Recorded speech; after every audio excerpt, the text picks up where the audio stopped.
ஆண்டவராகிய இயேசு கிறிஸ்துவின் நாமத்தில் உங்கள் அனைவரையும் அன்போடு வாழ்த்துகிறேன். புத்தாண்டுக்குள்ளே பிரவேசித்து இது 2ஆம் நாளுக்குள்ளே நாம் கடந்து வந்திருக்கிறோம். இந்த ஆண்டு முழுவதும் தேவனாகிய கர்த்தர் உங்களை பாதுகாப்பாராக. கர்த்தருடைய வசனத்திலே வாசிக்கும் பொழுது அவர் வருஷம் முழுவதிலும் அவருடைய கண்கள் நமது மேல் இருக்கும், தேசத்தின் மேல் இருக்கும்.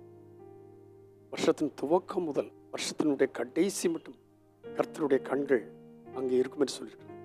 உங்கள் மேலும் என் மேலும் இந்த வருஷத்தின் தொடக்கத்திலிருந்து கடைசி மட்டும் கர்த்தருடைய கண்கள் நோக்கமாயிருப்பதாக, நீங்கள் சுகமாய் இருப்பீர்களாக.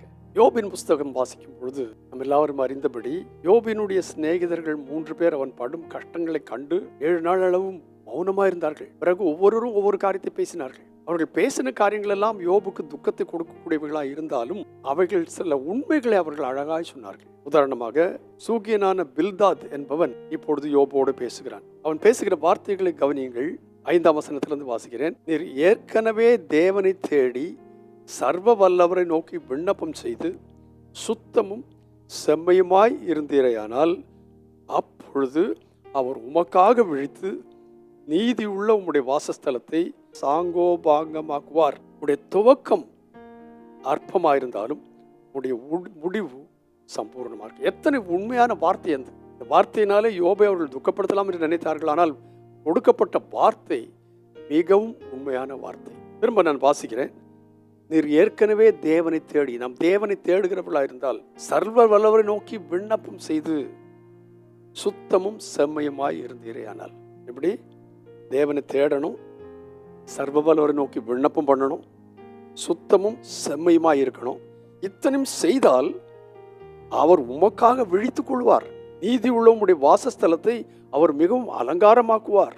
உம்முடைய துவக்கம் அற்பமாயிருந்தாலும் உம்முடைய முடிவு சம்பூர்ணமாயிருக்கும். ஒருவேளை இந்த வருஷத்தினுடைய ஆரம்பத்தில் கர்த்தருடைய வார்த்தைகளை பெற்று வந்திருக்கிறோம், வாக்குத்தத்தங்களை பெற்று வந்திருக்கிறோம். தேவனுடைய உற்சாகப்படுத்துதலும் தைரியப்படுத்துதலுமான கடிந்து கொள்ளுதலுமான வார்த்தைகளை நாம் கேட்டிருக்கிறோம்.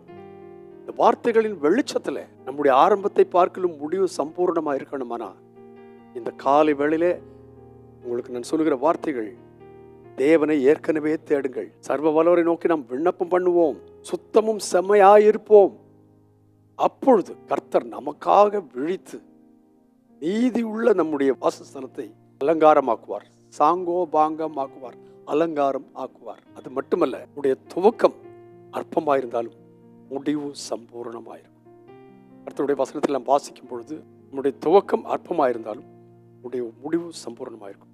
ஸோ இந்த வருஷத்தை ஆரம்பித்திருக்கும் போது தேவனாகிய கர்த்தர் நம்முடைய ஆரம்பம் எப்படி இருக்கிறது என்று பற்றி கவலையே பட வேண்டாம். நம்முடைய முடிவை சம்பூர்ணமாக்குகிற ஒரு நல்ல சம்பூர்ண தேவன் நம்மோடு கூட இருக்கிறார். அவர் வழி நடத்துவார், நம்மை பாதுகாப்பார். பரிசுத்த பிதாவே இயேசு கிறிஸ்துவின் நாமத்தினாலே நீர் தந்த இந்த நல் வார்த்தைகளுக்காக நன்றி. இந்த வார்த்தைகளின்படி கர்த்தாவே எங்களுடைய வாழ்க்கையினுடைய எதிர்காலம் அல்லேலூயா அற்பமான ஆரம்பத்தை யார் அசட்டை பண்ணக்கூடும் என்று வேதம் சொல்லு. ஆரம்பம் அற்பமாக இருந்தாலும் முடிவு சம்பூர்ணமாக இருக்க இதை கேட்கிற ஒவ்வொருவருடைய முடிவுகளும் சம்பூர்ணமாய் காணப்பட என் தேவன் உதவி செய்வாராக. நீர் அப்படி செய்கிறதற்காக ஸ்தோத்திரம். இயேசுவின் நாமத்தில் பிதாவே, ஆமென், ஆமென். இதற்கான வழி என்ன? தேவனை ஏற்கனவே தேடணும், சர்வ வல்லவரை நோக்கி விண்ணப்பம் பண்ணணும், சுத்தமும் செம்மையுமாய் இருக்கணும்.